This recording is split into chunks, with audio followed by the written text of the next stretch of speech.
Good evening, students. This video is on the classical critic Aristotle, and the target audience for this video is my third BA English literature students. Let me start with Aristotle's important work, that is Poetics. Aristotle, as we all know, was a student of Plato, and Plato was the student of Socrates. Plato ran an academy called Academy. The title of the academy, the name of the academy itself is Academy. And at the age of 17, Aristotle enrolled in Plato's academy. And Aristotle himself ran an academy, and the name of it is Lyceum. And he has published around 200 works, out of which only 31 works are left behind. Let me start with Aristotle's view on poetry. According to Aristotle, poetry is mimetic. Poetry is an imitation of life. What you see in life gets represented in poetry. And there is a difference between Aristotle's view on poetry and Plato's view on poetry. This is one question which you could expect in interviews, where people will ask you to differentiate between Plato's view on art or Plato's view on poetry and Aristotle's view on art or poetry. So what does Plato talk about as the definition of poetry? According to Plato, poetry is twice removed from reality, whereas for Aristotle, poetry is representation of life. When Plato says poetry is twice removed from reality, when what happens in real life becomes once removed when it enters the mind of the poet or the artist, and from the mind of the artist it again gets removed, and then it becomes a painting or a poem. It gets transferred into a piece of art, into a poem or an art. So repeat. Say for example, if I am going to draw the image of a tree, the real tree gets removed from the real world. It enters my mind, that is the artist's mind or the poet's mind.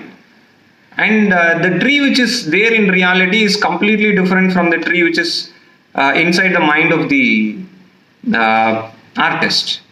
And this tree gets once again removed from the artist's brain.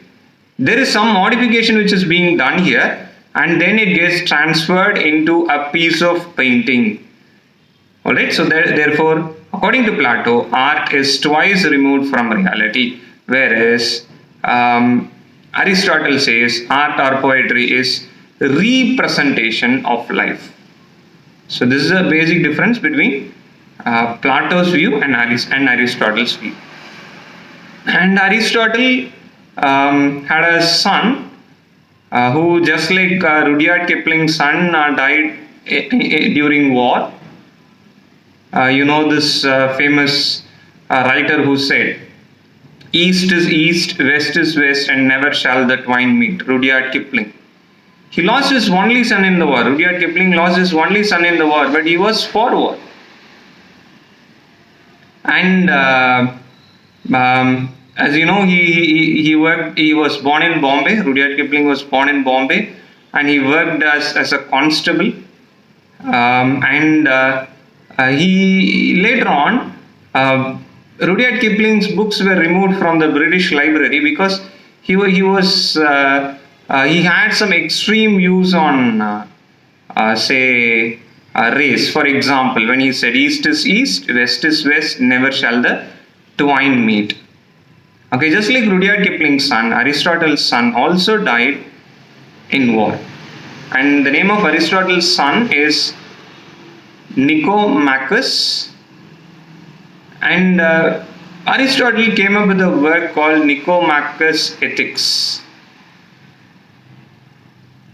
And Dante, in Divine Comedy, comments or remarks Aristotle or terms Aristotle to be the master. Okay, moving on to Poetics by Aristotle. Poetics, as we all know, consists of 26 books, and the first, it consists of 26 chapters rather, and the first 4 chapters talk about poetry. The 14th chapter is on, tragedy. And what does Aristotle do in Poetics? He brings in a comparison between tragedy and epic, tragedy and comedy, and he concludes that tragedy is the best. Out of the 3, according to Aristotle, tragedy is the best. And now let me move on to Aristotle's definition of tragedy. What is the definition of tragedy according to Aristotle? Tragedy is an imitation of a serious action. Tragedy is mimetic. Again, he uses the word mimesis. Mimesis meaning imitation, copy. It is an imitation of reality. Tragedy is an imitation of reality. And what reality? Of an action which is very serious. So I repeat, tragedy is mimesis of a serious action, of an action considered to be serious. Later on, this concept is taken up by Crutch in his work Tragic Fallacy, where he comments on this view of Aristotle on tragedy. All right. So Tragic Fallacy, it's another important critical piece that you have to go and read. And according to Aristotle, tragedy is an imitation of a serious action. The next subheading could be the 6 components of a tragedy. What are the 6 components of a tragedy? From the most important to the least important. The most important component being plot. The second is character. The third is thought. The 4th is diction. The 5th is melody. And the 6th is spectacle. These are the 6 components of a tragedy: plot, character, thought, diction, melody, and spectacle. Plot, as you all know, is the story, and diction is a choice of word, is a lexis, the language used by the writer, that is called the language used by the writer, that is called lexis, the choice of words, diction. And spectacle is what you see on the stage. In Tamil, it is the kaatchi. What you see on the stage is the spectacle. And the most important is plot. And he says a plot should have a proper beginning, a middle, and an end. Though it starts in media res. Usually a plot starts in media res. And what is media res? Media res is in the middle. It is from the middle, not from the beginning. Though it begins in media res, alright, for example, the character could be, say, 40 years old. The story begins in the middle. Even though the story begins in the middle, what you see in Tamil cinema, right? The hero would be studying in college, or the hero would be working somewhere, and the story starts there. Though it starts from the middle, this story still will have a proper beginning, a middle, and an end. And this is what Thomas de Quincey calls it as sequentiousness. This concept of Aristotle's plot beginning in media res with proper beginning, middle, and end is called sequentiousness by Thomas de Quincey. Then, what does Aristotle talk about the hero in a tragedy? According to Aristotle, the hero in a tragedy should be a man of great importance, a great leader,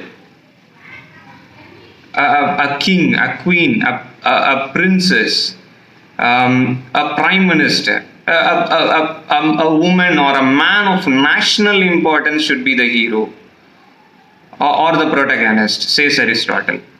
Because only the fall of such a high profile character will create, say, great impact on the audience, according to Aristotle. All right, say, for example, we would have known what happened when the great Iron Lady of India, the former Prime Minister, or the Indira Gandhi, when she was assassinated, we know what actually happened. All right, it created a great impact. It created great violence. So only the demise of great personality will create such an impact. That is why Aristotle says the protagonist in a tragedy should be a man or a woman of national importance. Okay, then we will look at some of say important terms in Aristotle's Poetics. The first one is Hamartia. So what is Hamartia? Hamartia is a tragic flaw. As I told you, the hero or the heroine, the protagonist, who is of great importance, will have a very small tragic flaw. The hero or the heroine, a great national leader, a great say warrior or a military general like in Othello, or a prince in Hamlet, or like say a king in King Lear, will have a very small tragic flaw. And because of this tragic flaw, this hero or the heroine will fall from a very high position. All right, and this hero or the heroine, the protagonist, should neither be too good nor be too bad. What does Aristotle mean by this? When somebody is too good, he will not have a tragic flaw. As I told you, Hamartia is equal to tragic flaw. Hamartia means missing the mark. There is a very small flaw in the character, and because of this flaw, this character, this protagonist falls. When somebody is too perfect, he or she will not have a flaw, and therefore he or she will never fall. And when somebody is too bad, people will not have sympathy for that character, and therefore that character will become a villain, not a hero or a heroine. So the hero should be appropriate, the character should be appropriate. The character should neither be too good nor be too bad. Rather, the protagonist should have a tragic flaw and the character should be appropriate, says Aristotle. Then he talks about anagnorisis. Anagnorisis is nothing but the recognition of truth. At some point in the story, in the plot, the character gets to know a truth. A revelation happens. A recognition of truth happens. Say, for example, in Hamlet by Shakespeare, Prince Hamlet learns that his father, King Hamlet, was murdered by his own uncle. And how does he know? Through the ghost of his father. The ghost of Hamlet's father, that is Prince Hamlet's father, that is King Hamlet, tells Prince Hamlet that the king has been murdered by his own brother. That is Prince Hamlet's uncle, Claudius, murdered King Hamlet. And how does this murder happen? By pouring lead into the ears. By pouring poison into the ears. And this is told by the ghost of King Hamlet, and this is called anagnorisis. This is one example for anagnorisis. And anagnorisis, as I told you, is recognition of truth. Here, Prince Hamlet recognizes the truth about his father's death. It is not death actually, it is rather murder. This recognition happens. This recognition or this anagnosis is very important for the construction of the further proceedings of the story. Okay, so plot, character, then we had this anagnosis, and the next important term is peripedia. Peripedia is nothing but a reversal of fortune. What is reversal of fortune? Reversal of fortune means either from rags to riches or from riches to rags. Either from bottom to top or from top to bottom. That is called reversal of fortune. You would have witnessed in many of old Tamil cinema where in one song, like in a movie like Surya Vamsam or Padayappa, in one song, the hero becomes a crorepati. The hero's fortune changes. That happens in a comedy. That happens in a story where everything goes very smooth towards end. Where in a tragedy the reverse happens. A peripedia happens it's like from riches to rags. From the top, suddenly the hero falls because of a tragic flaw. So peripedia is equal to reversal of fortune. And the next term is catastrophe. Catastrophe is disaster, and the disaster here is the death of the main character, the death of the central character. And the final term is catharsis. Catharsis is purification or purgation of emotions. The hero, when he falls, creates pity and fear in the mind of the audience. When such a thing happens for such a great person, what will happen to us? There is a fear. And the audience will again feel sympathetic, and they feel pity for the central character. So, through pity and fear, the emotions of the audience are purified.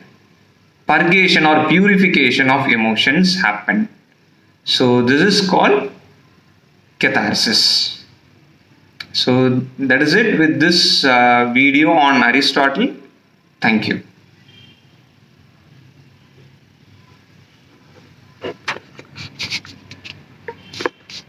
Capture.